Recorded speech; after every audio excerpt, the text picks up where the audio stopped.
Shalom saudara-saudara yang dikasihi oleh Tuhan. Saya percaya saudara yang mengasihi Tuhan Yesus, saudara juga mencintai Alkitab. Saudara, mengapa Allah memberikan kita Alkitab?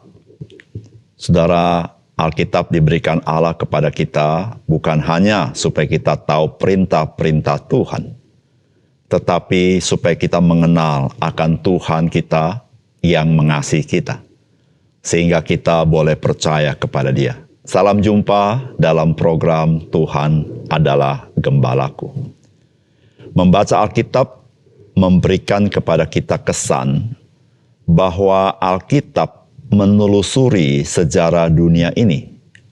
Memang tidak seluruh wilayah yang dikisahkan, namun menelusurinya berjalan bersama-sama dengan umat Tuhan, yaitu bangsa Israel.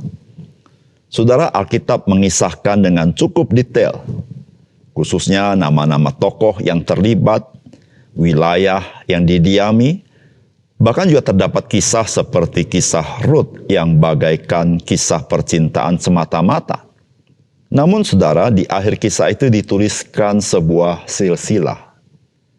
Saudara, kisah sejarah yang dikisahkan secara urut pada umumnya dengan nama-nama tokohnya yang jelas menjadi sebuah catatan penting untuk mengokohkan kesejarahan kisah di dalam Alkitab. Kemudian juga saudara, ada catatan yang apik tentang silsilah. Saudara, pertanyaannya adalah, untuk apakah Alkitab mencatat semuanya itu? Saudara, ketika kita baca baik-baik di dalam Alkitab, ternyata saudara-saudara, semuanya itu dituliskan dalam Alkitab untuk memimpin setiap orang kepada juru selamat, yaitu Yesus Kristus, agar manusia boleh diselamatkan Tuhan di dalamnya. Saudara, mari kita membaca Matius pasal 1 ayat 1 sampai 17. Inilah silsilah Yesus Kristus anak Daud, anak Abraham. Abraham memperanakan Ishak, Ishak memperanakan Yakub, Yakub memperanakan Yehuda dan saudara-saudaranya. Yehuda memperanakan Peres dan Zera dari Tamar.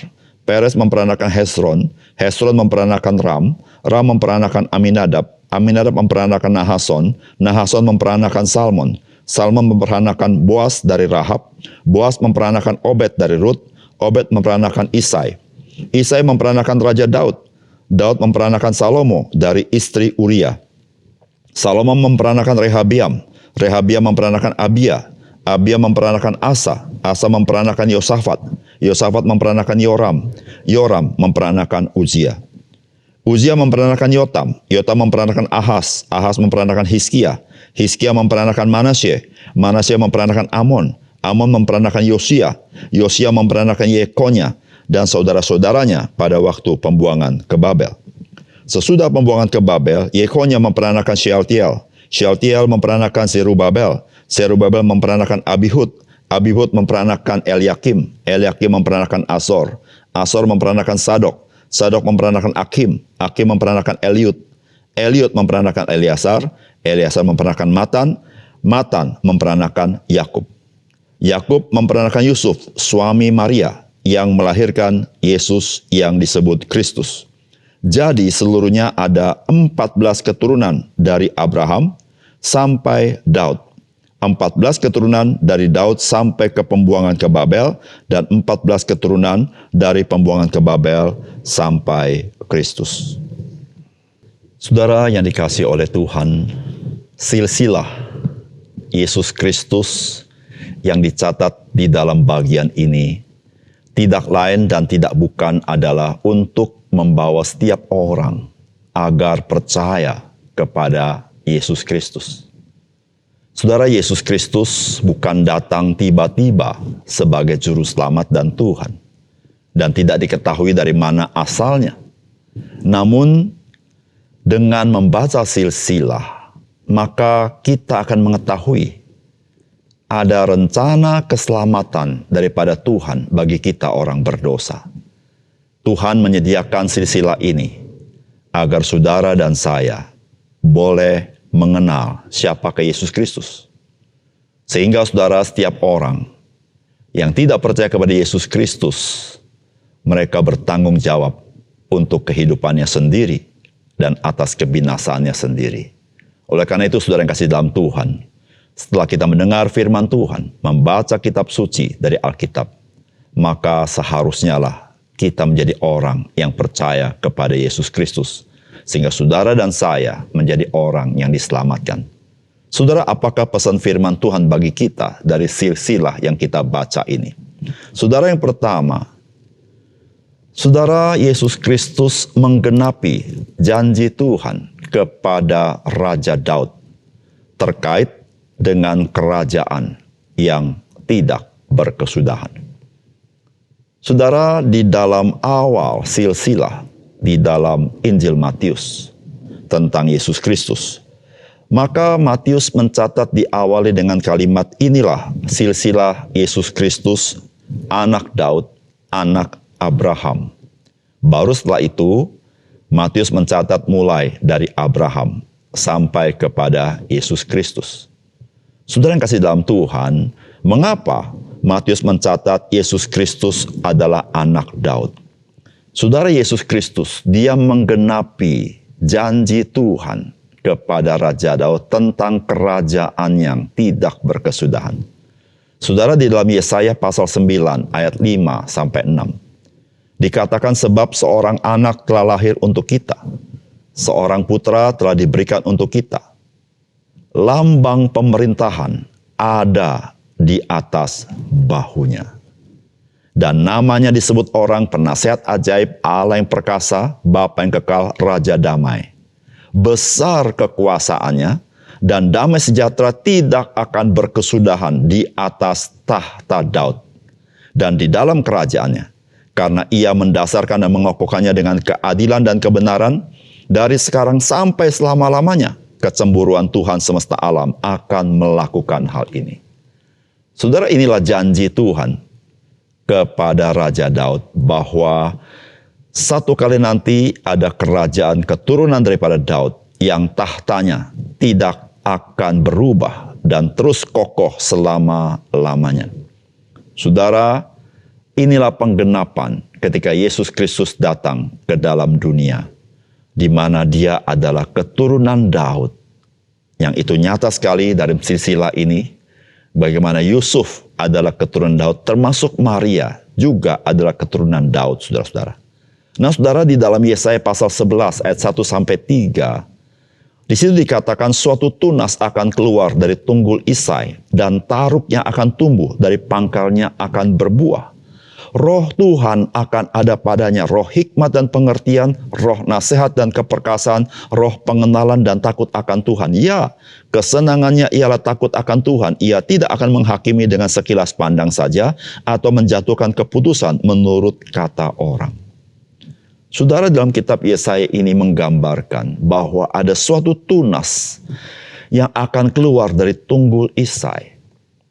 Saudara, menarik sekali dalam bagian ini dikatakan tunggul Isai, karena saudara, kemegahan Raja Daud, kerajaan Daud pada masa itu sudah lenyap, sudah pudar. Sehingga saudara, sulit sekali menggambarkan ada sebuah kerajaan dari keturunan Daud yang akan bersinar dan terus kokoh selama-lamanya. Dan saudara, Tuhan berbicara kepada Yesaya bahwa suatu tunas akan keluar dari tunggul Isai. Saudara, bukan bicara Daud, tetapi berbicara tentang orang tua Daud, saudara, yang tidak menonjol. Tetapi saudara-saudara, Tuhan akan menerbitkan keturunan Daud, yaitu Mesias itu sendiri yang akan bertata di dalam kerajaannya selama-lamanya. Saudara, itulah yang Yesus katakan dalam Yohanes pasal 18 ayat 36, bukan? Yesus berkata, kerajaanku bukan dari dunia ini. Jika kerajaanku dari dunia ini, pasti hamba-hambaku telah melawan, supaya aku jangan diserahkan kepada orang Yahudi. Akan tetapi kerajaanku bukan dari sini. Saudara, Tuhan Yesus memberitahukan kepada kita bahwa Dia yang adalah Raja itu, dan kerajaannya bukan kerajaan dunia ini, tetapi kerajaan adalah kerajaan yang kekal.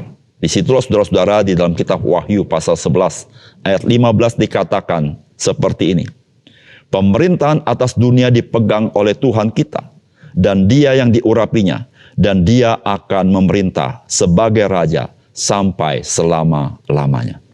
Saudara, kelahiran Tuhan Yesus adalah penggenapan akan janji Tuhan kepada Raja Daud akan sebuah kerajaan yang kekal selama-lamanya. Saudara, Kristus hari ini sudah mengalahkan kuasa jahat, telah mengalahkan kuasa maut. Dia sudah bertahta di tempat yang maha tinggi. Saudara, dia hari ini bertahta dan kita mengalami kuasa rohani daripada kehadirannya. Saudara, satu kali seluruh pemerintahan akan tunduk kepada dia karena dia adalah sang raja itu. Saudara, yang kedua, saudara, Yesus Kristus menggenapi janji Tuhan kepada Abraham terkait dengan keturunannya yang memberkati semua bangsa di muka bumi. Saudara, disitulah saudara Matius mencatat bahwa Yesus Kristus adalah anak Abraham. Saudara, di dalam Kejadian 22 ayat 15 sampai 18, inilah janji Tuhan kepada Abraham. Untuk kedua kalinya berserulah malaikat Tuhan dari langit kepada Abraham, katanya, "Aku bersumpah demi diriku sendiri, demikianlah firman Tuhan, karena engkau telah berbuat demikian dan engkau tidak segan-segan untuk menyerahkan anakmu yang tunggal kepadaku, maka aku akan memberkati engkau berlimpah-limpah dan membuat keturunanmu sangat banyak seperti bintang di langit dan seperti pasir di tepi laut, dan keturunanmu itu akan menduduki kota-kota musuhnya. Oleh keturunanmu lah semua bangsa di bumi akan mendapat berkat karena engkau mendengarkan firman." Saudara, janji Tuhan kepada Abraham bukan hanya keturunannya akan banyak.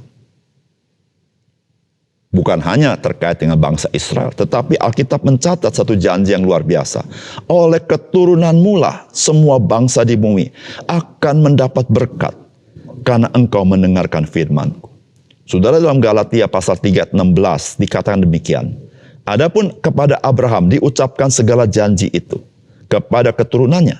Tidak dikatakan kepada keturunan-keturunannya seolah-olah dimaksud banyak orang.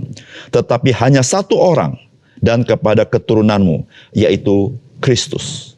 Saudara-saudara, janji Tuhan kepada Abraham, selain Abraham mempunyai keturunan yang banyak, tetapi ada satu orang yang keturunan Abraham, di mana dia akan memberkati bangsa-bangsa.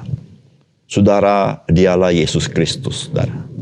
Saudara, melalui Yesus Kristus, Abraham mempunyai keturunan bak bintang di langit, bak pasir di tepi pantai, saudara-saudara. Karena orang-orang percaya, mereka adalah orang beriman. Sehingga Abraham, dia menjadi bapa orang beriman. Saudara, Yesus Kristus datang ke dalam dunia bukan tiba-tiba, tanpa nubuatan di dalam kitab suci. Tuhan sudah berjanji kepada Abraham bahwa keturunan Abraham, satu orang itu, dia akan menjadi berkat bagi banyak orang. Saudara, berkatnya tidak main-main, bukan sekedar berkat materi, bukan sekedar berkat kekuasaan, tapi berkat itu adalah berkat kehidupan kekal yang tidak dapat dikejar oleh manusia. Saudara, tidak ada seorang pun yang lahir di dunia ini yang bisa memberikan berkat hidup yang kekal, kecuali Yesus Kristus. Karena dia sudah dijanjikan oleh Tuhan kepada Abraham, bahwa keturunanmu yang satu-satunya itu, yang akan memberkati bangsa-bangsa di dunia. Saudara-saudara yang kasih dalam Tuhan, Yesus Kristus adalah juru selamat dunia ini. Yesus Kristus adalah Tuhan bagi dunia ini. Sehingga saudara yang kasih dalam, siapapun engkau, saudara, engkau membutuhkan juru selamat. Karena kita semua orang berdosa. Dan Tuhan sudah menyiapkan itu bagi kita. Oleh karena itu, saudara, mari kita buka hati. Terima Yesus dalam hidupmu. Saudara, engkau akan menerima hidup yang kekal. Engkau akan menerima hidup yang berkelimpahan itu. Bukan karena usahamu, bukan karena kebaikanmu. Betapapun kita baik, kita tetap bisa jatuh dalam dosa. Tetapi karena anugerah Tuhan, kita menerima keselamatan yang kekal di dalam Yesus Kristus. Mari kita berdoa. Bapa surga, terima kasih untuk kebenaran firman-Mu. Biarlah firman-Mu membuka hati kami, membuka pikiran kami. Betapa Tuhan mencintai kami dan Tuhan tidak main-main untuk menyelamatkan kami. Tuhan tolong kami supaya kami menjadi orang bijaksana, membuka hati, menerima Yesus Kristus sebagai juru selamat kami, sehingga dosa kami diampuni dan kami boleh menerima hidup yang kekal. Terima kasih Tuhan. Dalam nama Tuhan Yesus kami berdoa. Amin.